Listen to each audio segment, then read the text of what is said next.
Bonjour à tous les amis, j'espère que vous allez bien. On se retrouve pour une toute nouvelle vidéo. Vous le savez, on est dispo sur YouTube, mais aussi sur les plateformes d'écoute. Amazon Music, Spotify, Deezer, Apple Podcast. Donc pour ceux qui veulent, vous avez le lien en description. N'hésitez pas à checker pour ceux qui veulent nous écouter en voiture, au sport. Voilà, vous pouvez nous écouter un petit peu partout.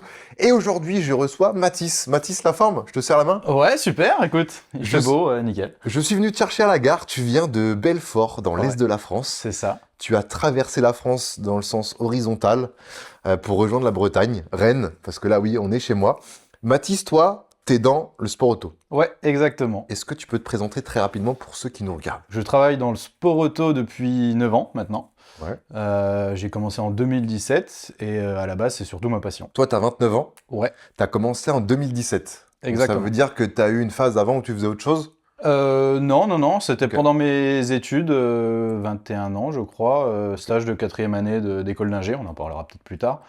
Mais ouais, 21 ans et depuis, que du sport auto. Là, j'avoue que ce podcast, il va être vraiment cool aussi pour ceux qui nous regardent, qui sont jeunes, qui savent pas forcément quoi faire, mais qui sont intéressés peut-être par le milieu de l'automobile ou quoi, et qui se disent, mais comment je peux en faire mon métier? Et bah là, on a un exemple avec Mathis. Donc toi, t'as commencé, donc t'as été né à Belfort, enfin dans l'est de la France, t'as fait maternelle, primaire, classique, pas de redoublement Non, plutôt? non, jamais. Collège, Ouais, collège normal. ok. T'as fait ton stage de troisième où ça? Stage de troisième dans une entreprise d'informatique. Ok. Aucun rapport avec le Aucun sport auto. rapport. Non, aucun rapport, ouais. T'étais pas encore piqué ou c'est parce que tu t'es dit l'informatique j'aime bien ça, je vais voir si ça me plaît vraiment? Non, stage par défaut, fallait trouver quelque chose et sport auto dans ma région, il n'y a pas grand-chose. Donc voilà, stage par défaut, on va dire, dans l'informatique, c'était sympa. T'as pas eu le coup de cœur? Non, Ça se voit comment tu le dis. C'était sympa. sans plus quoi. Ok, très bien. Ensuite, du coup, lycée, ça se passe bien? Ça se passe bien, minimum, on va dire, les résultats minimum. Je faisais pas mal de trucs à côté. Résultats Sport minimum. ou plus passion? À côté. Pas mal de sport et déjà pas mal de... Alors, pas de sport auto, mais du modélisme. J'ai fait Ah, pas tu mal faisais de du modélisme, modélisme? ouais, à partir de la 5e. C'est peut-être comme ça aussi que j'ai bien apprécié le sport auto par la suite. Il y a beaucoup de similitudes, hein. Ouais, Moi, j'ai fait du ouais. modélisme, mais le mec qui gère le magasin où j'y allais tout le temps, il était aussi mécano dans la vraie vie. Et il me dit, il y a beaucoup de similitudes. C'est vraiment juste la version miniature, quoi. Exactement, ouais. Le modélisme, pour ceux qui ne savent pas, c'est de la voiture radiocommandée, mais en mode bah, vraiment Modèle réduit. modèle réduit, mais surtout, bah, c'est pas juste la petite voiture que tu achètes à Noël, c'est quand même la voiture bien détaillée, qui performe, qui est stylée, quoi. Ouais, il y a des championnats régionaux, entre plusieurs régions également, et après France, et même Europe, hein. Il y a des pilotes qui sont payés même dans ce domaine-là, hein. Et il y a des mécanos, voiture, Ouais. modélisme. Enfin, modélisme. Et ça, c'est fou quand même. Ouais, non, c'est vrai, et c'est très très précis. Après, on pourra faire des comparaisons avec le sport auto, c'est vrai que... Et enfin, en c'est tout cas, formateur aussi, non? Ouais, Ça parce t'a que- aidé pour plus tard? ouais, tout ce qui est réglage, etc. En fait, il y a la même chose sur les vraies voitures, hein. Ouais. C'est vraiment bien identique, quoi. Il y a le format électrique, mais surtout, il y a le format thermique. Ouais. Et ça, t'étais plus peut-être thermique. Et j'ai commencé en thermique, après, pour une question de facilité, etc., je suis passé à l'électrique. Et c'est vrai que dans ma région, les championnats, c'était surtout axé sur l'électrique. Donc voilà, Toi, t'étais pilote et en même temps, tu faisais ta voiture. Ouais, tu faisais les deux, ouais. De toute façon, quand tu commences à avoir ton Ouais. pilote de ta voiture. Généralement, c'est le. Moi, le modélisme, j'y étais pendant quand même 6 mois, 1 an, vraiment à fond. J'ai découvert plein de gens passionnés. Et souvent, c'est le petit prodige, parce que le père le met dedans direct, il pilote, et le père lui règle sa bagnole vraiment parfaitement, quoi. Ouais, alors moi, pas du tout. Mon père a plein de qualités, mais pas du tout. ouais, pas là-dedans. Non, en termes de mécanique, pas du tout. Mais bon, il m'a amené, en tout cas, au circuit, c'est déjà pas mal. Ok, C'est ouais, déjà c'est déjà beaucoup. ça, ouais. À cet âge-là, on n'a pas le permis, donc. Ouais, et puis les circuits de modélisme, des fois, il faut Ouais. faire un peu de route, quoi. Alors, dans ma région, j'avais la chance d'avoir pas mal de circuits à moins d'1 heure. Donc, Ok. 4-5 circuits, ça permettait de faire les petites courses les week-ends. Ça Sympa, te quoi. faisait, quoi. Ok, donc le lycée, ça se passe, tu passes ton bac, c'est un bac quoi? Bac S. Oh, bienvenue, je te serre la main encore une fois. Putain, bac scientifique, option? Option SVT. Ouais. Ok, Pas du tout en rapport avec. j'ai fait pareil, je te resserre la main. Ouais, parce que maths, pas très bon en maths. Physique, il y avait physique, je crois. Il y avait physique aussi. Bon, mais sans plus. SVT, ça allait, donc j'ai dit allez, go, SVT. En gros, pour les jeunes qui nous regardent, qui ne savent pas c'est quoi les bacs scientifiques, parce que maintenant j'ai l'impression d'être un dinosaure, c'est tout simplement un bac général, comme si vous preniez option SVT, maths, physique, chimie, les matières scientifiques. Là où maintenant tu peux te permettre de prendre SVT physique, mais aussi économie, tu vois, tu peux être un peu plus Ouais, c'est polyvalent. Ouais, voilà. Donc oui, c'est un petit peu mieux. Parce que c'est vrai qu'à l'époque, moi, la physique-chimie, je détestais ça. Ça me mettait des bâtons dans les roues de fou sur ma moyenne. La chimie, j'étais nul à chier, je me rappelle de ouf. Oh, putain. Mais SVT, j'aimais bien et maths, j'aimais bien. Donc, ouais. Ok, donc bac scientifique. Là, je parle de Ouais, moi alors qu'on parle de toi. Bac ouais, scientifique, bac scientifique, ouais. premier coup. Premier coup, ouais, mention assez bien, je crois. Ok, ouais. Sans plus, pareil, mais... Quand même, 12, ça veut dire que t'as au moins Ouais, 12. 12 et demi, je crois, ou 12,2. Juste mention. C'est solide. En quelle année? Ça va, tu te rappelles? 2015, je 2015, ouais. crois.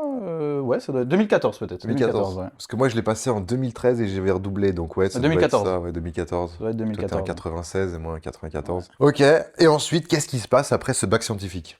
Eh ben, déjà, avant ce bac scientifique, faut déjà choisir un peu Oui, un aussi. cursus déjà. Oui, Avant de choisir scientifique, vrai. faut se dire bon, qu'est-ce que je veux faire? Et c'est vrai que c'est la période où je pense que pas mal de monde ont un peu des doutes. Et moi, j'avais toujours cette passion du sport auto que j'avais découvert un peu plus tôt. Et je me suis dit bah pourquoi pas peut-être allier passion et métier. Donc, je suis parti dans une école d'ingé à Metz, Ok. l'ENI Metz.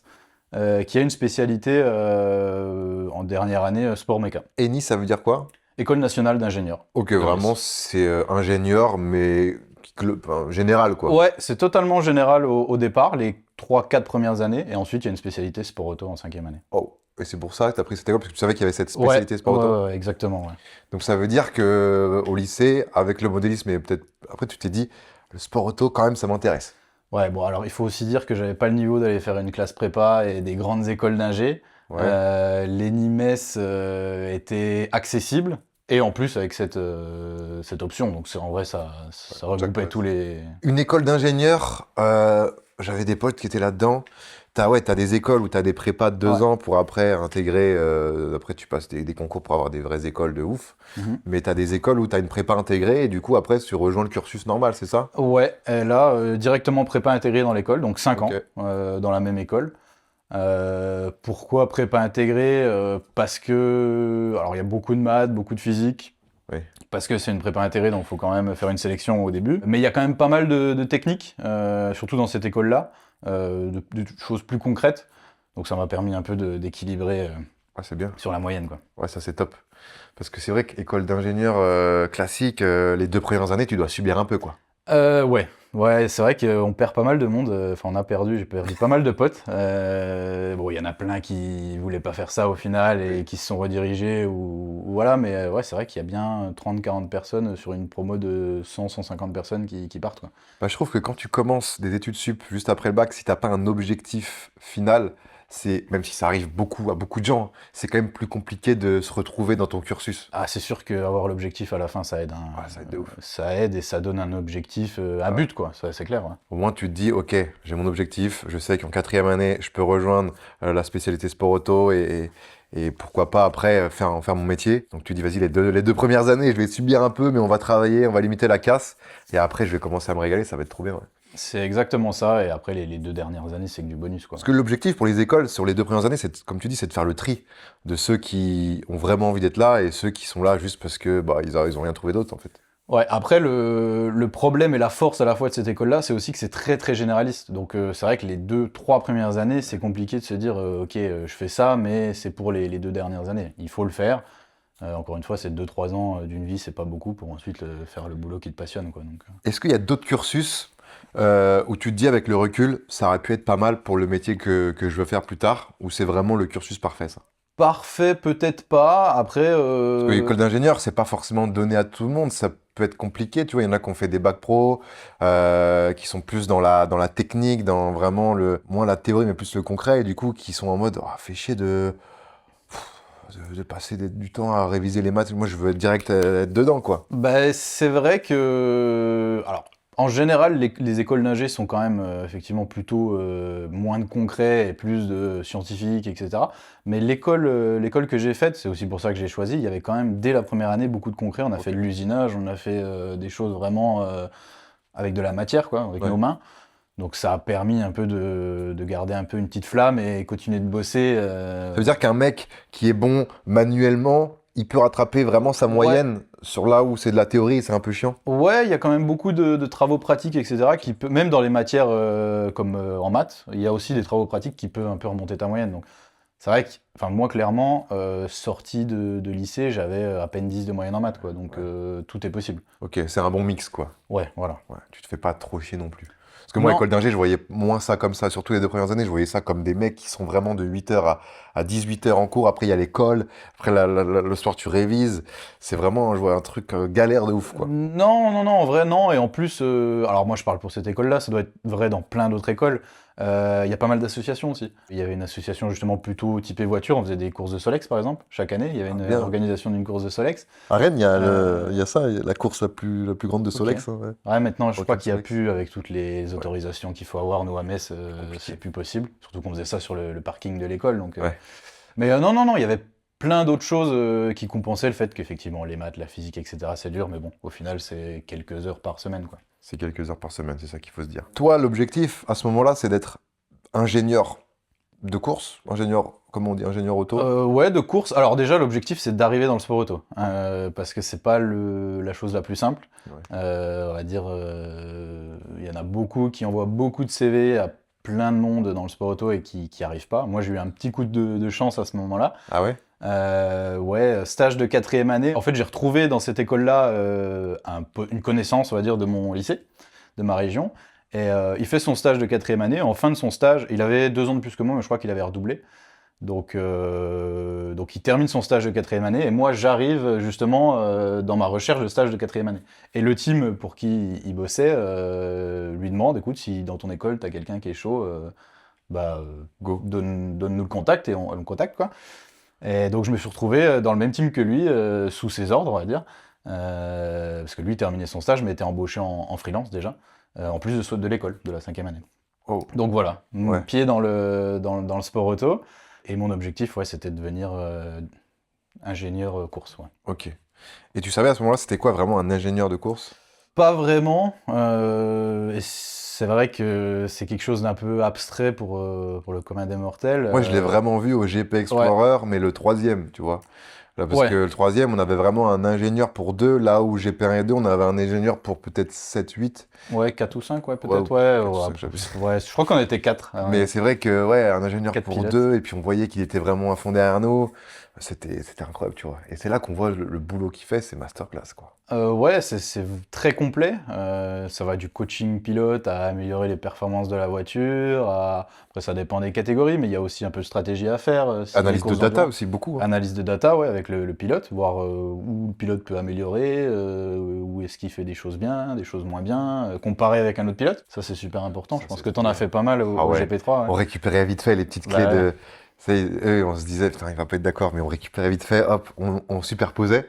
Tu pouvais pouvoir m'édonner avec les données d'Étienne, de Despilo, Ouais. et on voyait là où il pouvait gagner du temps sur nous. Tu vois, parce Mhm, qu'au mhm. freinage, on voyait qu'il freinait des fois un peu plus tôt et qu'il relâchait le dégressif un peu mieux. Il avait plus de V-mini dans certains virages, donc ça veut dire qu'il allait plus vite. Et pourquoi il allait plus vite? Bah, on regardait et ouais, c'était masterclass, quoi. Ouais, c'est super important. Et en fait, tout le monde a, même le pilote le plus rapide, il a quelque chose à gagner sur le plan. Toujours. Tu vois, il y a toujours peut-être un virage ou un freinage, comme tu dis, ou une réaccélération qui est meilleure, même sur le pilote qui est un peu moins vite, quoi. C'est qui pour toi le meilleur pilote de tous les temps actuellement? Franchement, Est-ce que tu dirais plus un pilote de Formule 1 ou de monoplace ou un pilote de rallye? alors moi, j'ai aussi découvert le sport auto avec Sébastien Loeb. Ouais. C'était un peu les périodes 2000 jusqu'à 2010, 14, 15, je pense, par là, où il était en rallye. Et donc, c'est vrai que je pourrais dire Sébastien Loeb. Après, il y a des pilotes un peu plus récents comme Verstappen. Bon, c'est pas le pilote que je préfère, mais en Moi, tu sais que termes je de suis talent d'accord avec pur, toi. Avec cette année-là, je crois que ça confirme ce que je pense, c'est que c'est, je pense, le meilleur pilote. en termes de talent pur, je crois que ouais. Oh là là, je pense que ouais, c'est vraiment. Waouh. Ouais, parce qu'il y a aussi une chose, alors il faut être bon pilote, c'est une chose, savoir bien conduire, mais il y a aussi la relation avec l'équipe qui est super importante, parce qu'un pilote qui peut être très très très bon, le meilleur sur la piste, s'il n'a pas une bonne relation avec ses ingénieurs, avec l'équipe, l'équipe saura pas quoi faire pour améliorer la voiture.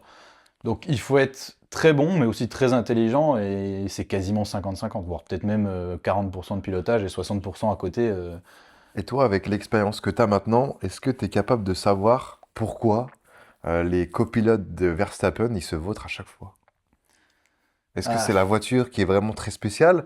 Est-ce que c'est les ingénieurs qui font exprès de pourrir la voiture? C'est impossible pour moi ça, mais il y a des théories en fait, Je pense il y a pas tout. qu'ils fassent exprès, ça c'est sûr. Après, c'est vrai que c'est compliqué de donner une analyse comme ça parce qu'il y a tellement de paramètres qu'on connaît pas. Et... Moi je trouve ça trop bizarre, ça m'énerve un peu, surtout si on voit qu'il y a Isaac Hadjar bah voilà, qu'on adore, qui va peut-être signer là-bas, je suppose. Ce serait la Ouais. suite logique. Je me dis, oh non, s'il signe mais qu'il se vautre parce que il va faire comme ceux qui sont passés avant, c'est chiant quoi. Alors, ce qui est sûr, c'est que, comme je disais juste avant, je pense que Verstappen a conçu une voiture, ou en tout cas Red Bull a conçu une Autour voiture de pour lui. Verstappen. Ouais. Mais d'un côté, il y a eu tellement de pilotes que moi, ça m'embête de dire ça aussi, parce que ça veut dire que Verstappen a vraiment un pilotage totalement différent de 90% des autres Qui est quand pilotes. même. Ce qui est Ouais. quand même compliqué, je pense. Alors, est-ce qu'il y a une pression de Red Bull derrière? Sûrement. Peut-être des contrats un peu courts aussi qui font que c'est difficile de voir sur l'avenir quand tu es un jeune pilote et du coup, tu te mets peut-être une pression en plus. Le sport auto, comme beaucoup de sports, ça joue aussi beaucoup dans la tête, hein. Là, on le voit en ce moment avec Hamilton, qui a une voiture, comparée à Leclerc, par exemple, c'est la même voiture, et il n'arrive pas à performer, quoi. Ouais. En dessous, ouais. Donc peut-être que dans la tête, des fois, alors c'est sûr que ça joue. Tu suis la Formule 1? De loin, Ouais. je regarde Parce les que toi, le résultats. problème, c'est que, bah voilà, Ouais. ton taf, c'est là où la Formule 1 a lieu, quoi. Enfin, c'est C'est sur les week-ends, ouais. Sur les Souvent, je suis pas chez moi. pas dispo, quoi. Ouais. Donc je regarde soit en différé, soit quand c'est intéressant, quoi. Ton diplôme, tu l'as en quelle année? 2019. 2019? Ouais. Donc ça fait 6 ans maintenant? Ça fait Non, attends. Si, 6 ans, 2019. 6 Ouais. ans, ouais, 7 ans, 6 ou 7 ans. 7 ans, ouais. Ouais, je 7 pense que ans, c'est la 7e 2026. saison en tant que vraiment ingé diplômé. Ouais. Après ton diplôme, tu as directement travaillé dans le sport auto ou... Ouais, en fait, j'ai même travaillé avant. Du coup, mon stage de 4e année se passe bien, Ouais. d'école d'ingé. Ça se passe bien et direct, le team me dit, bah écoute, ça s'est bien passé. Si tu veux, l'année prochaine, on te prend en freelance sur les meetings de course. Donc en plus de mon école, j'avais 6 ou 7 déplacements dans l'année Incroyable. sur les meetings. Donc dès le stage, en fait, j'étais déjà dans le sport. Donc ça veut dire que là, quand tu dis en freelance, ça veut dire que tu crées ton auto-entreprise Exactement. et en fait tu factures l'écurie, Exactement. le team. Je facture le nombre de jours que je travaille à l'écurie. Ok. Et c'est comme ça que ça marche actuellement aussi ou non? C'est la même chose. Ouais. Ok. Ouais, t'es pas en CDI dans l'écurie, quoi. Non.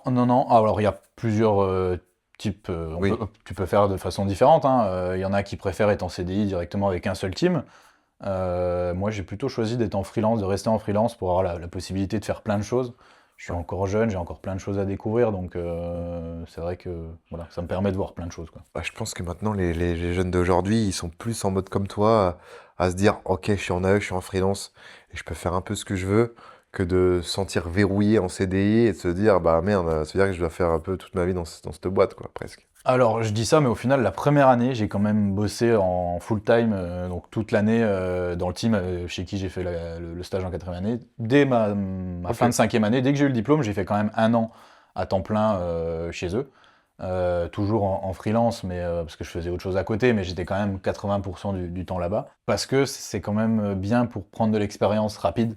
Ouais. 1 an dans un team à vivre Ouais. du lundi au dimanche là-bas, c'est quand même... Ça peut être et ça intéressant. m'a appris beaucoup de choses. Et après, par la suite, j'avais envie de voir autre chose, donc j'ai Ok. fait autre chose, quoi. Mais c'est bien quand même au début. Je pense un jeune ingé, un jeune mécanicien, ça vaut pour tout, hein, de faire 2, 3 ans, je pense quand même 1, 2 ou 3 années dans un seul team et vraiment prendre de l'expérience. Et t'es dans quelle branche de sport auto? Moi, je fais plutôt de l'endurance. Ok. C'est quoi des courses Euh, d'endurance? C'est quoi de l'endurance? Alors l'endurance, c'est des courses plutôt longues, on va dire. Ça peut démarrer à partir d'1 heure, 2 heures, et voire plus. Ça peut aller jusqu'à 24 heures, voire même 25 heures. 25 heures, ouais. 25 heures Fun Cup, par exemple, Oui. que tu as C'est fait, je vrai que crois, j'avais hein, fait, ouais, bien vu, une bien vu. année. Et l'endurance, généralement, ça se caractérise par plusieurs pilotes aussi dans une seule voiture. Ouais. Minimum 2, Des 3, relais, quoi. 4, ouais, des relais. Donc il y a plusieurs... alors il y a toujours ce qu'il y a en sprint, hein, donc tout ce qui est driving, tout le management de l'équipe, etc. à gérer, mais il y a aussi, en plus, la stratégie. C'est ça qui, moi, m'intéresse quand même pas mal. C'est pour ça que je préfère l'endurance. Après, voilà, je suis quand même ouvert à tout. Je fais pas mal d'F4 aussi. Ok. J'ai fait 2 années d'F4 en championnat de France, Ouais. dont le GP Explorer aussi. Donc la FFSA. Ouais, la FFSA, exactement. Donc voilà, il y a des choses intéressantes dans tous les domaines, mais moi, c'est plus l'endurance qui m'intéresse. Ouais. Ok. Ouais, c'est vrai que l'endurance, c'est, comme tu disais, la stratégie, je trouve ça incroyable. Parce que du coup, j'ai eu la chance de pouvoir faire des courses d'endurance. Et même en karting, tu vois, même, tu sais, une petite course de karting d'endurance, 1 heure, 2 heures, 6 heures avec des potes. Bah, t'es dans la stratégie, tu vois. T'es dans l'optimisation des arrêts. Tu te dis, ok, toi, t'es un peu moins bon, donc essaye de. Ou même s'il commence à pleuvoir, tu commences à dire, ok, moi, sous la pluie, je me sens plus à l'aise. Tu vois, c'est cool.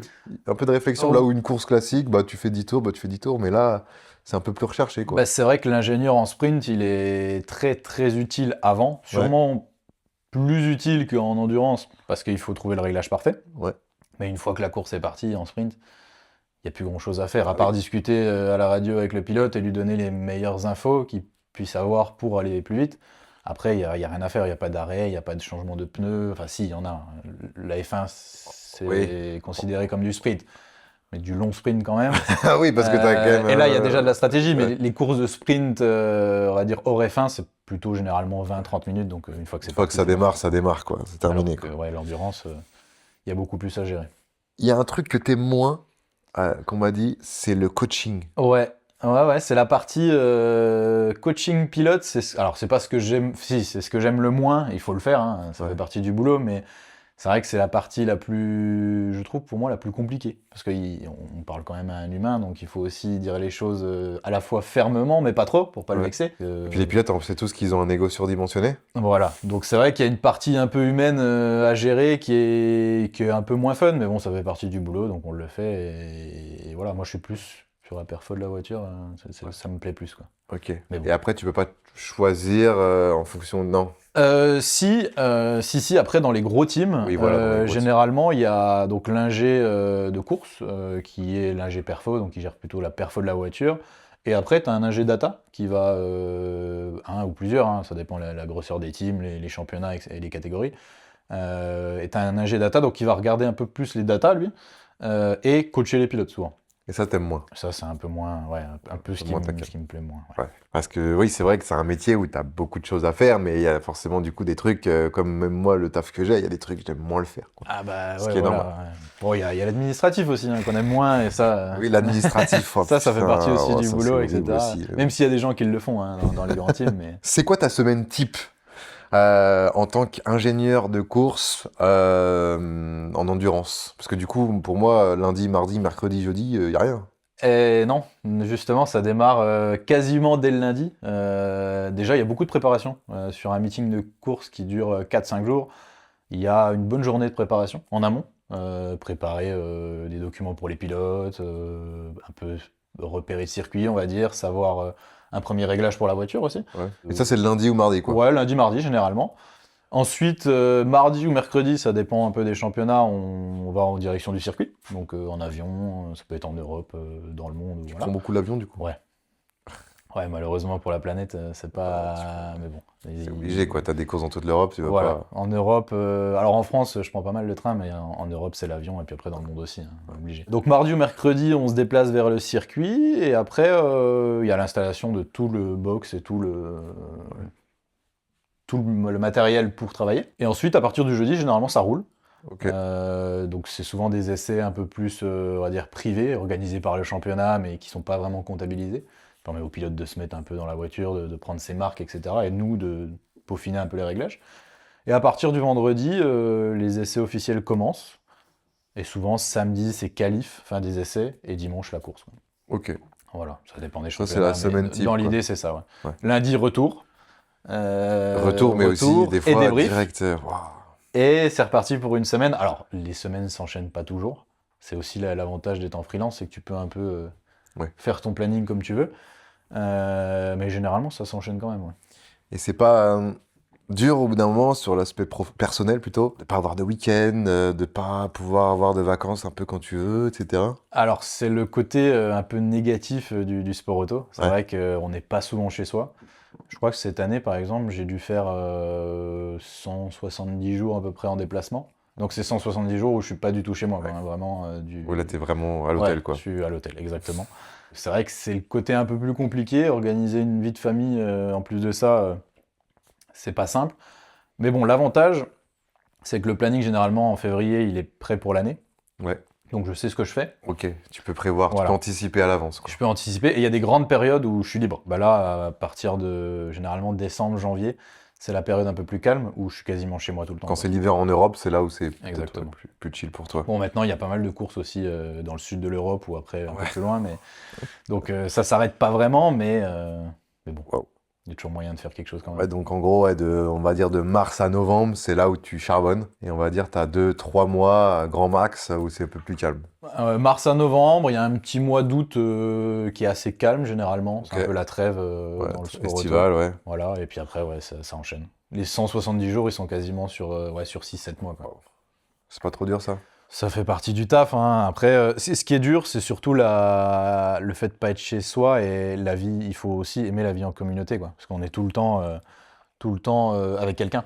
On n'est jamais solo finalement. Ah ouais. Pendant 170 jours, souvent on dort avec quelqu'un dans la même chambre. Le soir, on est au resto avec tout le monde. C'est ça, ouais. T'as pas ton petit moment sur ton canapé tranquille. Qu'il y a que la nuit où t'es dans la voilà. chambre, et même des fois t'es à deux, vous êtes à deux. Ouais, on est à deux souvent. Ouais. Ouais, ça peut arriver, ouais. Ouais, donc ça peut être compliqué, quoi. C'est sûr que Il y c'est a la du partie... burn-out dans ce métier, quand même? Il y en a, c'est vrai. Il y en a quelques-uns. Après, encore une fois, il y a moyen toujours d'adapter. Alors, il faut quand même faire un salaire à la fin, mais il y a quand même moyen d'adapter un peu son rythme, on va dire. Ouais. Si tu C'est veux un faire métier. moins de courses, tu peux en faire moins. C'est un métier passion aussi, c'est un métier où tu le fais parce que tu kiffes le Bah, faire. c'est sûr que si t'as pas la passion dans ce métier-là, comme beaucoup d'autres métiers, hein, je pense que tu peux pas le faire. Parce que c'est vrai que les déplacements sont longs, mais les journées sont longues aussi. Tu commences tôt, tu peux finir très On tard. commence tôt, c'est rarement après 8h, voire 7h30. Ouais. On rentre rarement à l'hôtel avant 9h du soir. Ouais. Et encore une fois, on est 100% sur le circuit, quoi. Donc, il n'y a pas vraiment de pause, il n'y a pas... Les bruits de voiture et tout, ça. Ouais, voilà, c'est vrai, il y a le bruit aussi. Bon, on s'y habitue, mais... Ouais, mais quand même. Ouais. Quand même. C'est quelque chose, quoi. Ok. Est-ce que tu as un moment marquant, qui t'a plus marqué que d'autres, dans le sport auto? Je pense que mon moment marquant, c'est quand même le GP Explorer 2. Ok. Parce qu'il y avait une ambiance folle, quoi. J'ai jamais vécu ça dans le sport auto. Bah, je pense qu'on peut en parler, parce que c'est vrai que, Ouais. je ne l'ai pas encore dit, mais tu as été, si on l'a dit tout On l'a peut-être dit au début, ouais. Tu as été du coup mécano GP Explorer 1 et 2. Comment ça s'est passé? Comment t'étais du coup mécano FFSA? Un G. Putain, C'est pareil, c'est pas loin. mais c'est quand même différent. Hein. Un Mécano, G, un G, c'est quand même différent. C'est deux métiers différents, même si ça se complète super bien. Un mécano peut pas travailler sans l'ingé, un ingé peut pas travailler sans le mécano. Ouais, ça c'est vrai. Ça reste deux métiers différents. Donc t'étais ingé sur le GP Explorer 1, t'étais à la FFSA? Ouais, et je faisais le championnat de France FFSA déjà. Ouais. Et donc du coup, quand ils m'ont proposé de faire le GP2, j'ai dit bah ouais, go. Avec plaisir. C'est vrai que le monde un peu des réseaux sociaux, influenceurs, tout ça, même si j'aime pas ce mot-là, c'est quelque chose que je suis pas mal aussi, moi perso. Donc je me suis dit, bah tiens, let's go, ça peut permettre de faire un petit rapprochement entre ma passion et quelque chose... Sur le GP1, t'as fait quoi exactement? Même si c'est plus léger. GP1, j'ai juste fait toutes les séances de rattrapage en fin d'année, enfin avant les dernières séances avant le GP. Ok. Il y avait quelques pilotes qui n'avaient pas le permis, d'autres qui avaient loupé pour raison professionnelle ou quoi, des séances. Et il y Chez avait P1, je pense que le casting, ils se sont dit, on prend les gens qu'on kiffe, qui aiment le sport auto, etc. Mais malheureusement, il y en avait, ils n'avaient pas le permis. Ah ouais. Il y en avait, ils avaient un peu peur aussi. Ouais. Il y en avait, ils étaient moins à l'aise. Donc forcément, ça fait que le jour J, c'est plus compliqué. Donc il fallait évidemment leur donner confiance et leur expliquer un petit peu plus en détail pour qu'ils comprennent vraiment comment ça marche la bagnole et comment on pilote sur un circuit. Et c'est ce que tu as fait du coup. Ouais, on a... Tu te rappelles des noms qui t'étaient? Moi, j'ai bossé un petit peu avec Prime Ok. à l'époque. Qui sait que j'ai fait... c'était loin. Avec Prime, c'était comment? Parce que lui, attention, hein, il est Euh, bon dans tout ce qu'il fait, mais des fois... Il était très investi. Ouais. Il avait envie de bien faire. Après, c'est vrai qu'entre le moment du coaching et on va dire le moment dans la voiture, il y avait un petit décalage. Ça partait un peu en cacahuète des fois. mais il avait vraiment envie de bien faire et je pense que c'était la saison 1 l'un des plus motivés. Hein, et dans l'apprentissage. Parce que je crois qu'il n'avait pas le permis de base et il partait pour être 4e. Non, franchement, alors c'est vrai que... Mais pour être honnête, même dans le monde pro actuellement, avec certains pilotes, tu leur dis quelque chose et Ouais. c'est pas appliqué dans 30, 40, 50% des cas, Ouais. tu vois, sur le circuit. Donc c'est pas étonnant, encore plus Il des gens conduisait qui beaucoup connaissent. l'instinct. Je l'ai Ouais, suivi sur la course du GP1 pendant quelques tours. Et souvent, c'était pas forcément les mêmes trajectoires ou les mêmes sorties, ouais. les mêmes. Il avait un peu un talent sur le moment, quoi. Voilà, exactement. Un très bon talent. Fallait un peu le cadrer, quoi. Voilà. Mais ça aurait pu, ça aurait été très bien d'ailleurs, je crois. Je sais plus ce Bah, il qu'il a fait avait un bac à la fin. Il a fait un bac, ouais. Mais il aurait pu, ouais, je pense qu'avec plus Ouais, d'entraînement, ouais. il aurait pu vraiment faire une belle perf. Ouais. Ok, et donc ça, c'est pour le GP1. Ouais. Pour le GP2, vous saviez, vous, qu'il y aurait eu le GP2 après? Je l'ai su, je pense, début d'année 2023. Le GP2, c'est Ouais, 2023. J'ai dû le savoir en début d'année, ouais, à peu près. ok. Et après, tout s'est fait assez rapidement, hein. C'était un peu différent au niveau de l'organisation parce qu'on a fait plus de séances d'essai sur des circuits Ouais. différents, le GP2. Oui, Alors que le GP1, c'était que au Mans, Que au de Mans, ouais. mémoire. Donc là, un peu plus délicat à organiser, mais ça a bien roulé en vrai, Ouais. hein. C'était une bonne année, Tu hein. t'occupais de qui, toi, en général? J'ai fait Squeezie et Gotaga, Waouh, et Sylvain et Pierre, waouh, Villebrequin. bien. Ouais, c'était intéressant. C'était lequel des quatre le plus investi? À ce moment-là, je dirais Sylvain quand même. C'était un peu son domaine en plus, Sylvain, hein. je l'ai vu, bah, là, vu qu'on était quatre, forcément, on se voyait beaucoup plus et on voyait comment les gens travaillaient. Et il était très investi aussi. Hein. Ouais, Squeezie aussi. Ouais. Pas mal investi. Mais ouais, Sylvain, franchement, Ouais. un phénomène, hein. Un phénomène, ouais, putain. Je le kiffe, lui, putain, vraiment. Waouh. Il est dans son monde, dans son truc, et il kiffe de ouf, quoi. Ah ouais, je me rappellerai toujours de Nogaro, je sais pas si tu t'en rappelles, première séance, pas mal découvrait la F4. Ouais. Je crois pas qu'il y avait eu de séance avant, il pleuvait. Ouais. Je sais pas si tu t'en rappelles, briefing sous la pluie. Nogaro, je vais te dire la vérité, j'y étais pas. Ah, t'y étais pas toi? J'ai eu le Covid. Ah, ok. J'ai eu le Covid, je m'en rappelle. Oh, je m'en rappellerai toute ma vie, je crois. Je me Il sens pas bien. pleuvait. Je me sens pas bien. Et là, on doit partir le lendemain. Oh, je fais, Ah, putain, c'est je vrai, suis je pas crois que bien, je m'en je suis pas rappelle. bien, mais qu'est-ce que je fais? Qu'est-ce que je fais? Je fais, bon, allez, je prends ma moto, je vais à la pharmacie, je prends un test. Je fais le test.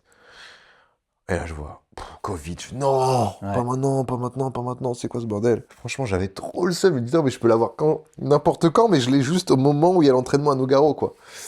Ouais, Et du coup, bah, je préviens l'équipe et des bah ouais, non, prends pas de risque, Ouais. surtout qu'on est beaucoup. ouais, il y avait beaucoup de monde, hein. Et puis, non, le Covid, on rigole pas avec ça, surtout à l'époque, encore moins. Donc, ouais, ouais, je suis resté chez moi comme un con, mais voilà, c'est comme ça. Donc, Nogaro, j'ai pas été. Mais ouais, je pense que c'était, de ce qu'on m'a dit, c'était une expérience quand même pas mal. Notamment sous la pluie, parce qu'on n'avait vraiment pas conduit sous la pluie, même au GP1. Donc, c'est cool aussi de s'habituer sous la pluie. Je pense que ça peut t'apporter sur le sec aussi. Donc, ouais. T'as bien kiffé Nogaro? Ouais, c'est un circuit assez Ouais, ancien. t'allais dire quelque chose. Ouais, Putain, j'avais parlé justement de désolé. Sylvain sous la pluie. Alors tout le monde râlait. Ouais. Enfin, râlait dans le sens, Ouais. c'est moins fun que rouler sur le sec, mais il faut y passer, comme tu as dit. Et en plus, comme tu as dit aussi, si tu es bon sous la pluie, généralement, tu es encore meilleur sur le sec. Et je me rappellerai toujours de Sylvain qui sort de la voiture. Donc j'avais déjà écouté le feeling de 2-3 pilotes, toi, qui étaient là, ah, ça va pas, c'est pas fun, c'est pas cool, on voit rien. Et là, Sylvain qui sort de la voiture et qui dit, waouh, je me suis amusé, mais comme jamais, quoi. J'ai dit, ok, et j'ai rigolé. Et... Le seul. Totalement, ouais, le seul qui était fin heureux, super content, qui avait testé des choses et super happy, quoi. J'ai eu le smile La grâce à lui. folie, quoi. Et Non, vous c'était aviez cool. du coup les pneus pluie, vous aviez tout ce qu'il fallait, quoi. Pneus pluie, ouais, pneus pluie. Après, c'est vrai que c'était difficile parce que les conditions Nogaro, Mais c'est technique, Nogaro, quand Ouais, même. c'est Hein. super technique. Les murs sont très près et la visibilité est pas folle. Il y a un peu de brouillard. Enfin, c'était pas vraiment pas fun pour rouler, surtout une première fois pour certains. Donc ouais, c'était quand même compliqué. cette T'avais un première bon fois. souvenir quand même de Nogaro, quoi. Ouais. Bon T'as fait souvenir, tous les. Ça, t'as fait aussi Dijon, t'as fait. J'ai fait Dijon. Je crois que vous avez fait Val-de-Vienne. J'ai pas fait. Val-de-Vienne, ouais. C'est la seule. Ok. J'avais un clash avec un autre client meeting, donc pas possible de venir. Un clash. Ouais, une date en commun avec un autre client. Ouais. Je t'entendais pas avec un. Non. Je dis, ok, on veut savoir le Ouais, quand t'as clash. 2 dates parce que les championnats c'est généralement 5-6 dates, et quand t'as 2 dates, moi j'appelle ça un clash de 2 dates. Ok, un Tu clash dois de. choisir soit un client, soit l'autre. Mais ouais, Val-de-Vienne, j'étais pas là. Dijon, ça a cassé pas mal de voitures à Dijon, hein. Squeezie notamment, je Squeezie, crois. ouais, qui partait le lendemain, je crois, il avait l'imposteur avec Charles Leclerc et Gasly. Il a je me fait que la rappelle. première journée, ouais. Et du coup, il avait la dernière séance de la première journée, Mhm. et sa dernière pour lui, il a Il viandé la caisse. était pas avec moi. Je crois qu'il y a eu Seb Lafrite aussi, il y a eu Maxime Maxime et Manon, je crois qu'ils sont rentrés dedans sur le premier Au virage. premier virage, ouais. Ouais, c'est Je me vrai. rappelle de ça. Ouais, Putain, des souvenirs quand même. Hein. Dijon, j'ai trop kiffé le circuit. C'est vraiment un circuit hyper rapide en F4 avec le dénivelé, tu vois, t'as des petites, comme on dit, voilà, Petite compression, des compressions. Ouais, franchement, j'ai adoré les sensations. Et avec la ligne droite qui est interminable, là, tu prends 350. Ah, je sais pas, en F4, vous étiez à combien? 200 Non, on était peut-être? un peu bridé en plus. Et d'ailleurs, il y avait aussi un vrai pilote qui roulait. Ouais. Il nous faisait croire qu'il était bridé aussi, alors qu'il était totalement De débridé. mémoire, c'était Alessandro Giusti, qui est en F3 maintenant ou F... Incroyable. Je me demande s'il va pas... Je crois qu'il a fait des podiums cette année en Formula F3. C'est FIA? Ouais, FIA. Putain. L'antichambre de la F1 au final. Ouais. Hein. T'as F3, F2 et Ouais. F1, quoi. Ouais, je crois qu'il a bien. fait des podiums cette année de mémoire. Mais ouais, il était. Waouh, il envoyait. Ouais. Et lui, il était pas bridé, je crois. Il était pas bridé, et puis surtout, il se disait, vas-y, je suis avec des influenceurs, je vais leur montrer comment ça roule une F4. Ouais. Parce qu'une F4 exploitée à 100%, ça reste une voiture de course, hein, ça reste hyper impressionnant, hein, et tu peux vraiment t'amuser, quoi. Ouais, toi qui as pu comparer avec la JSP4. Ouais, bah, c'est différent. La JSP4, on dira, enfin, j'ai envie de dire que c'est plus joueur. C'est plus du pilotage de voiture. Et monoplace, c'est de la monoplace, quoi. Donc, ouais, tu cherches le grip tout le temps, quoi.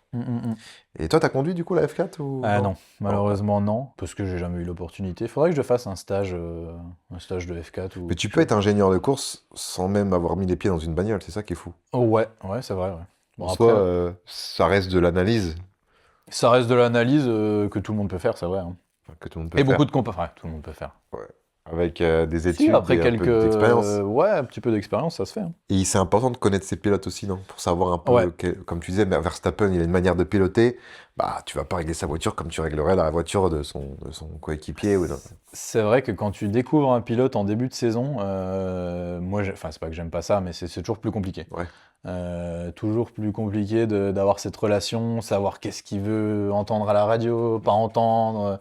Est-ce que son feedback il est toujours très bon ou pas? Tu vois, il faut quelques courses, quelques séances d'essai, quelques journées de tests pour avoir une petite relation, comme tout, hein, comme dans tout métier, encore une fois, la relation entre les personnes, c'est ce qui est le plus important. Hein. Aussi avec les mécanos, aussi avec le team manager de l'équipe.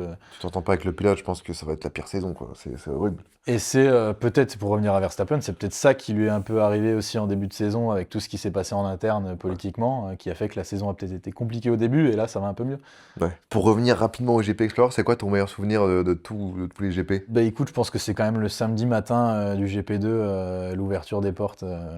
Alors déjà, en amont, on est arrivé super tôt, l'entrée du public. Oui. Nous, on arrivait à voir par certains morceaux de porte le public qui arrivait et que c'était plein, quoi. Ouais. Et ensuite, l'ouverture des portes, etc. Moi, j'ai le souvenir de Sylvain et Pierre qui étaient stressés. Tu sais, il y avait la présentation des pilotes, l'ouverture de la Oui, porte. c'est vrai. Qui savaient pas quoi faire. Je dis, les gars, c'est pas moi qui vais vous dire. oui. Là, s'il y a bien un truc que je peux L'ingénieur pas va vous pas aider. aider. Hein. Je dis, là, ça, c'est votre domaine, c'est pas le mien. Je peux vous aider pour la voiture, pour le pilotage et tout, mais faire le show, ça, c'est votre job. Ouais, c'est cool, les gars, ça, Et je me rappellerai toujours de Sylvain qui vient me voir et qui me dit, je suis stressé parce que c'était un événement unique. Hein. Et le GP2, peut-être moins le GP3, parce que les gens en savaient un peu plus, mais c'était quand même quelque chose. Le GP1 aussi, mais c'était un peu plus petit le GP1. Le GP2, c'était vraiment un step. Ouais, mais le GP1 énorme. pour moi est. En fait, le GP2, on savait un peu à quoi s'attendre. Ouais, Le GP1, c'était tout nouveau. ouais, c'est vrai. Et puis en soi, GP2, les tribunes d'en face, c'est pareil qu'au GP1. Oui, c'est vrai. Ouais. Donc, non, GP1, c'était quand même au-dessus parce qu'il y avait ce Ouais. côté un peu. Je sais pas à quoi t'attendre, quoi. Ils vont ouvrir, mais qu'est-ce qui va se passer? Mmh. GP2, bon, on avait le GP1 en tête, quoi. Et puis t'avais le stress en mode, ouais, faut que je fasse un truc différent, faut que je... GP1, non, t'es toi-même et tu veux juste... ta réaction, elle est spontanée, quoi, je trouve. Plus qu'au GP2. Enfin bref, c'était Oui, mon avis par rapport à ça. Et... Après, il y a aussi des gens du GP2 qui n'ont pas fait le GP1 et qui, du coup, découvrent aussi. Ouais. Attention. La pédagogie avec un pilote du GP et par rapport à des vrais pilotes, c'est quand même différent? Alors la base est la même, après c'est vrai que c'est différent, on va avoir des points plus gros avec un pilote plus novice, forcément. Voilà, là, par exemple, ne serait-ce que de parler de la trajectoire, tu vois. C'est vrai qu'au début, on voyait des trajectoires sur le circuit pas forcément très bonnes. Ça, c'est le premier point à avoir. Ça sert à rien de bien freiner et de bien accélérer si t'as pas la bonne trajectoire. C'est sûr. Donc c'est sûr que la pédagogie, c'est plus des gros points, appliquer ce gros point, le changer déjà, donc le pilote il ait la sensation, qu'il le sente, et ensuite faire petit point par petit point. Mais C'était plus du travail. Alors, ce qui était sympa, c'est qu'on voyait une évolution rapide. Ah bah oui. Tu commences de zéro, à la fin de la journée, tu as déjà une évolution de fou, quoi. Et le lendemain, c'est encore mieux. Ouais. Donc, c'est ça qui était super sympa. Ouais, t'as ce côté addictif de ça, ouais, du fait que le mec part de zéro, tu lui apprends les bases, la trajectoire, le dégressif, tu lui montres les courbes, un bon dégressif, voilà à quoi ça doit ressembler. Tu bloques les roues, ok, tu bloques les roues, t'inquiète, c'est pas grave, je vais t'apprendre, machin, ça c'est cool. Mais c'est vrai que c'était compliqué pour certains, parce qu'il y en avait quelques-uns qui n'avaient même pas conduit sur la route avant, quoi.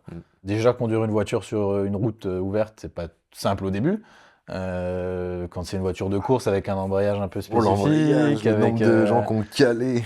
Enfin là, on parle même plus de pilotage, on parle déjà de conduite. Avant toute chose, démarrer, aller sur le circuit, passer les vitesses, prendre une bonne trajectoire, puis après, la suite, ça vient, mais... Ouais, en sport auto, pour moi, il y a le côté aussi où il y a un déblocage à avoir dans le cerveau pour optimiser. Au début, tu vas commencer à...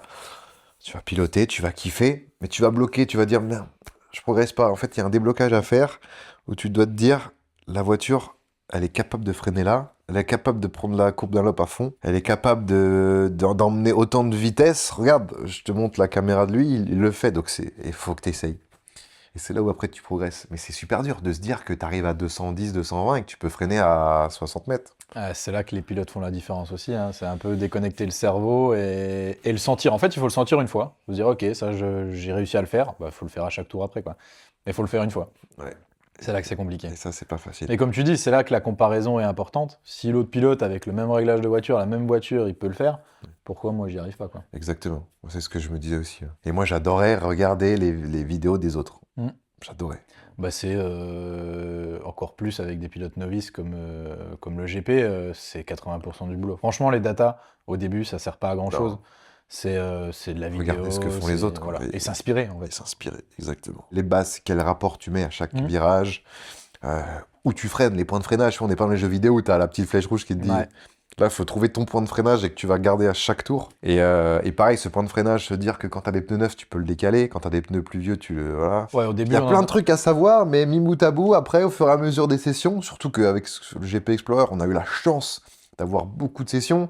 Là où quand tu es amateur et que tu veux te payer ça, ça coûte... Mais ce qu'on a fait, les gars, c'est des... Je ne sais pas combien, c'est des centaines de milliers d'euros. Une saison en F4 France, FFSA, ouais, c'est plus de 150 000 de mémoire. Ouais. Sans des tests. On va dire ce attention, qu'on a fait, si on avait fait ça de notre propre argent, ça nous aurait coûté beaucoup trop, des dizaines de milliers.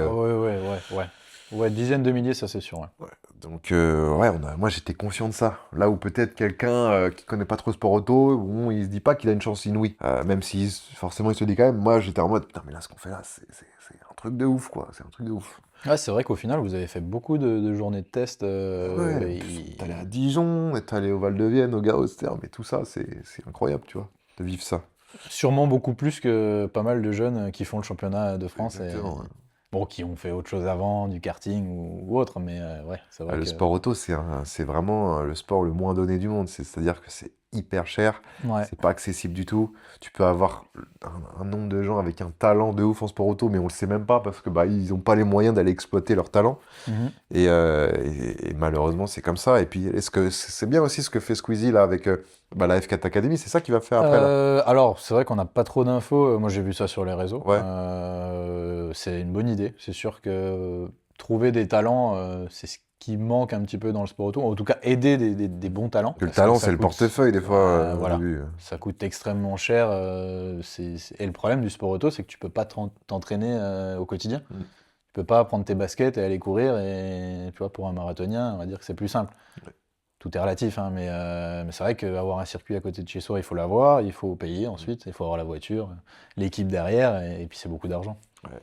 Donc c'est vrai que le talent au départ joue beaucoup, et ensuite le portefeuille aussi, quoi. Et quand tu vois la plupart des pilotes qui commencent, c'est souvent déjà le papa qui soit de l'argent, soit est dans le milieu du sport auto, qui du coup s'y connaît en mécanique, il sait faire des affaires, il a les contacts, il peut gratter un peu avec ça, mais bon, ouais, ça reste quand même très limité, quoi. C'est quoi pour toi la suite logique de ton parcours? C'est vraiment de continuer à être en freelance, de découvrir plein de choses, plein d'univers, Tout en restant dans l'endurance ou t'as aussi, je sais pas, imagine on te propose une place d'ingénieur pour Bottas chez Cadillac l'année prochaine, est-ce que tu vas Alors la F1, c'est pas vraiment le domaine où j'ai envie d'aller. Ok, Parce tu que c'est déclinerais quand quoi cette offre? Ouais, je pense, ouais. Je pense parce que c'est quand même, même si, bon, faut déjà qu'on me la propose pour la décliner, mais Je pense que tu déclines parce que on te la propose pas, mais si on te la propose ouais, là je dans sais ta boîte aux pas. lettres, dans Peut-être, ta boîte ouais, mail, peut-être pour quelques années pour voir comment bien c'est. sûr, t'es obligé de dire oui.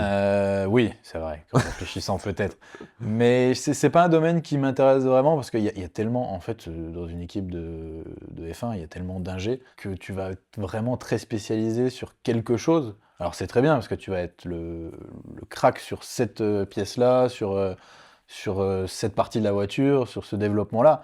C'est cool, mais tu vois pas la globalité du projet, tu vois. Mm. Le nombre d'ingés en F1 qui ont jamais vu une piste de leur vie, tu vois, c'est quand même. Et moi, c'est ça qui m'intéresse, c'est de voir la globalité du projet, d'être sur la piste. Donc en F1, c'est plus compliqué. Ou alors il faut être l'ingé en chef. Mais alors là, Oui, c'est vrai que la là, F1 il y là, a t'es encore dans du chemin. l'élite quoi, c'est fou la Formule 1 quand même tout ce... Et puis finalement, quand tu regardes, il y a 20 voitures, 22 l'année prochaine. Ça veut dire qu'il y a que 22 ingés de course Oui. dans le monde. Donc c'est très fermé. Après, il y a plein d'ingés derrière, des dizaines, voire des centaines sûrement, mais qui voient moins le projet en Ah oui, globalité, quoi. exactement. Ouais.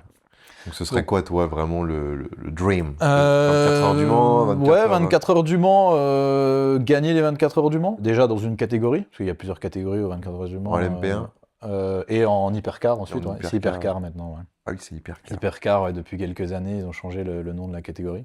Encore en mode élite quoi, genre... Ouais, hypercar, c'est la plus grande catégorie. Ça, ce serait vraiment le top du top. Ça serait le top du top, parce qu'en plus, si tu gagnes en hypercar, généralement, tu gagnes au classement général, donc tu as gagné les 24 heures du Mans. Tu peux gagner en catégorie, en LMP2 par exemple, ou GT, mais tu gagnes pas le général. Puis c'est une vitrine de fou en tant qu'ingénieur. Ouais, bon, généralement, quand t'es déjà en train de gagner les 24 heures du Mans, ta vitrine, déjà bien. elle est déjà fournie, et encore une fois, il n'y a pas beaucoup de voitures aux 24 heures du Mans. Sur la grille, au total, il doit y avoir 60 voitures, donc pareil, hein, 60 ingés, tu vois, et ça se compte quand même assez rapidement. Après, 60 ingés, mais attention, il y a plusieurs pilotes par voiture, donc si t'as des ingés pilotes, t'en as Ouais, plus. tout à fait. Et ce que tu peux faire aussi, c'est, on va dire, descendre d'un échelon, pas faire un G-course, mais un G-data, Ok. et rentrer dans un team. Ça, il y en a plein qui cherchent. Ingé data, pour toi, c'est un échelon en moins enfin, pour... Alors, en fait, l'ingé course, c'est pas péjoratif de dire ça, mais l'ingé course va gérer plus la globalité de tous les ingés, Ouais, sa voiture, mais aussi tous les autres ingés qui sont en dessous de lui. Et après, ils travaillent tous main dans la main, hein. Ouais. Ça dépend des teams après. Mais bon, on va dire que sur l'organigramme, l'ingé data va être en dessous de l'ingé course, sous les ordres de l'ingé course, on va dire. ok. Mais bon, le taf est aussi important de l'ingé data que l'ingé course. Que l'ingé course. Ouais. Et ça, il y en a plusieurs. Il y a des teams où il y a 3, 4, 5 ingé data, perfo aussi, pour optimiser la perfo de la voiture, la performance. Donc là, ouais, c'est plus accessible. Et généralement, c'est comme ça que ça se fait. Ingé perfo ou data, et ensuite, au bout de quelques années, alors généralement, c'est après la quarantaine, après 40, 45 Ah ouais, ans. c'est ça en Ouais. général? Bon, ça peut arriver plus tôt, Parce mais... qu'il demande plus d'expérience, Ouais, quoi. voilà, c'est ça. Il faut un peu plus d'expérience, un peu plus de vécu dans le sport auto, avoir vu plein de trucs, et puis voilà, puis tu peux passer, si ça se passe bien, en ingé course, et Et là, t'es bien. plus global, ouais. Ouais, donc en Et fait, encore un peu il de y a chemin. un peu de chemin, ouais, mais Alors, c'est bien. ouais. Après, Pour moi, t'as l'objectif en tête, c'est là, c'est ça qui est top. Moi, je préfère limite un chemin plus difficile. Comme les MMORPG, j'adore ça pour ça, tu vois. Monter niveau 200 full stuff, c'est hyper long. Et bah, du coup, tu grappes petit à petit, tu vois. Tu fais des petits donjons, tu changes de panneau, machin. Et, ouais, l'idée c'est d'évoluer chaque année, et après, au fur et à mesure. Parce que c'est pareil, hein, dans le sport auto, tu peux commencer donc, avec des petites catégories. Ouais. Et pareil, tu peux évoluer sur des plus grosses catégories, plus réputées, avec plus de visu dans le monde, et des plus gros championnats.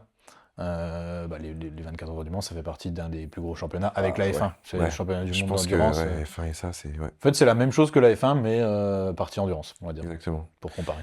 Et t'as pas peur, toi, vie perso, vie pro, au bout d'un moment, t'as envie de fonder une famille, tu sais, pour les enfants, pour la Ouais. femme, ça peut être plus intéressant quand même d'être avec elle ou d'être avec eux, surtout le week-end. Ouais, c'est vrai qu'il y a un moment où peut-être il faudra que je réduise un peu les déplacements, ça c'est sûr. Et ça, c'est dur, hein. Moi, j'essaye, mais c'est impossible. Ouais, c'est impossible, surtout qu'on a toujours envie de faire plus. Bah oui, Et voilà. Même si en fin de saison, tu te dis quand même, ouah, repartir la même saison l'année prochaine, ouais, dur. ça va être compliqué. Mais après, il y a moyen aussi de plus repartir dans un CDI avec un team Ouais, et être un peu plus sédentaire, tu vois, passer plus de temps à l'atelier, à préparer la voiture. Peut-être après, plus tard. ouais. J'ai la chance d'avoir une copine qui est un peu conciliante là-dessus, qui adore le sport auto, qui est fan de Charles Leclerc. Donc, Comme beaucoup de femmes. ouais, c'est vrai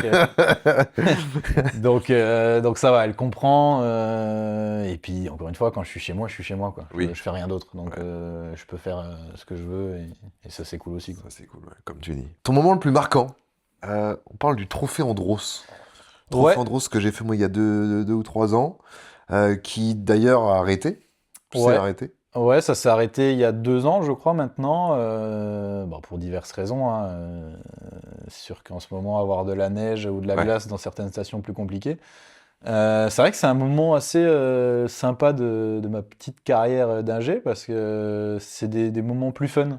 Oui. C'est souvent entre les saisons, l'hiver, avec des pilotes, des très bons pilotes qui viennent là plus pour s'amuser. Oui, c'est ça, un trophée Andros, c'est vraiment l'ambiance, amusement, quoi. Même s'il y a quand même un championnat et Passion. que. Enfin, il y avait quand même un championnat et que ça se battait, mais le soir et après les courses, c'était toujours, comme c'est le cas en sport auto, mais encore plus avec l'Andros parce que c'est dans des stations, etc. C'était quand même très, très convivial et vraiment sympa. Ouais. C'est des bonnes. Il y en a plein. Dans le sport auto, le trophée Andros, c'est souvent mal vu parce que les conditions sont compliquées, il fait froid. Souvent des Ouais. températures négatives, etc. Mais finalement, c'est pas plus compliqué qu'être à Manicourt en février quand il fait 5 degrés. Quoi. Puis c'est un kiff différent, tu vois. Et c'est un kiff Conduire différent, on sur est de dans la des glace, faire une belles course, c'est stations, quand même etc. différent. Puis ça t'apporte aussi peut-être pour affiner ton pilotage. Ouais. Ça peut Ah bah être, pour les pilotes, c'est clair que du plus. que il y en a beaucoup qui faisaient ça d'ailleurs l'hiver pour garder un peu de pilotage et pas se rouiller l'hiver, on va dire. Exactement. Est-ce que tu as un conseil, un message pour les jeunes qui nous regardent, des passionnés, qui souhaiteraient, pourquoi pas, faire leur vie dans le sport auto Alors déjà, par rapport à ton expérience? il faut pas avoir peur d'oser, je pense, comme dans tous les boulots.